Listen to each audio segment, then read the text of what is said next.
Oh my god. This is perfect. We're like the cutest couple. Damn. You should be a model. You keep that camera handy, and maybe I'll let you start my portfolio at the cabin. Wink. Noted. Better late than never gaming, in and out review, Until Dawn. Now to kick things off, if you're a fan of cheesy cliche horror, this game might be just for you. Dark atmosphere? Check. Group of youngsters congregated in the cabin deep in the woods? Check. Token black guy? Well, of course, what did you think? Check. Splitting up the group even though it would be much safer and smarter to stay together? Check. Running for your life and end up tripping on a well-placed item? Of course. To be honest, I had no clue what this game was about besides that it was a horror game. Horror is a genre that has the potential to go in so many different directions and not just to be a typical generic jump scare fest. And of course, there's nothing wrong with jump scares as long as they're well thought out. And Until Dawn has its occasional jump scares. Why would he set this all up, Chris? He's trying to tell us that he's gonna come after us all too. Yikes!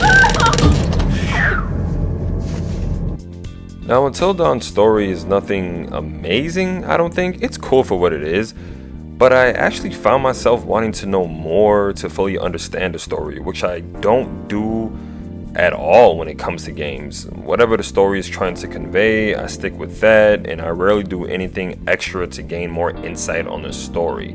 I don't want to say I don't care, but I just don't go that extra mile unless I'm really intrigued by the story, and Until Dawn does a good job with that. Surprisingly, I wanted to actually know more about this game. Until Dawn's scattered documents and items were interesting but simple enough to hold my attention and leave me wanting more. You walk around this atmosphere and you pick up different items that give you more information, more insight, more detail on what's going on in its world, and it was quite intriguing. I found myself going beyond the path I'm supposed to continue down and looking for other clues, which was kind of cool. Now, you'll be walking a lot in this game. There's no run button, which would really come in handy, but I understand that the developers were going for a more slow pace, tension building type game.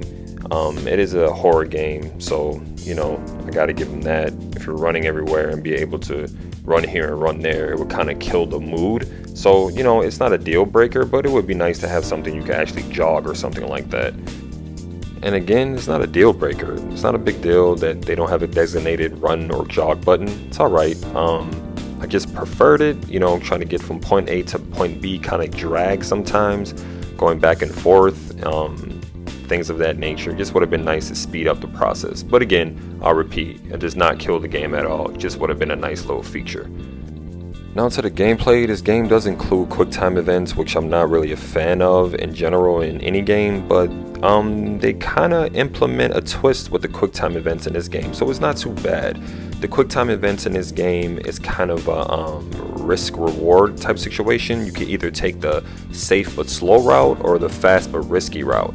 If you pick the safe but slow route, the QuickTime events are more forgiving versus the fast but unsafe route, which makes the QuickTime events much more challenging, they're much more quicker, and if you don't execute them correctly, there's bigger consequences. Now, when it comes to the presentation of this game, it's beautiful. The graphics are ridiculous. The character models are seriously gorgeous looking. The motion capture is top notch in this game, and facial expressions are so real looking, and you can see and feel the emotions on characters' faces. Right? When they're scared, you can feel that. When they're intimidated, you can feel that. When they're angry, you can feel that. When they're happy, you can feel that. When they're curious, you can feel that. You can feel these emotions and see this. And it's incredible. It just shows how far we come in video games and technology with motion capture. Kidding me? You can't leave me alone for 5 minutes? Now, there's something I found a little odd, and that was the ending of the game. Not saying the ending was horrible. Oh my god, his ending sucked. No, it was nothing like that. It was okay for what it was. It was just the way it ended. It seemed to end abruptly, like out of nowhere. Like you just ended. Like, I had the feeling it was coming to an end, things were going to wrap up, so it wasn't like I was caught off guard that the ending was coming. It was just the way it ended. You just gotta play it to see it. It just ended weirdly, like, oh, okay, I'm done. All right, I guess. But other than that, the game definitely encourages multiple playthroughs. So I guess that's why it ended like that. It I can't even talk right now.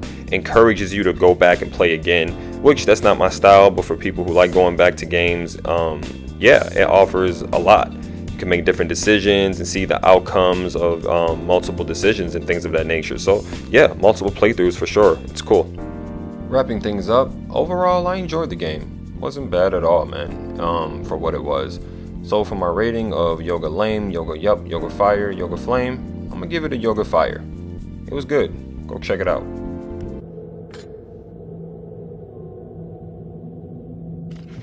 Huh. Here you go. Oh my god! There! Look there, Chris! You can't tell me you didn't see that! See? That's, You do see it! I don't know, I just...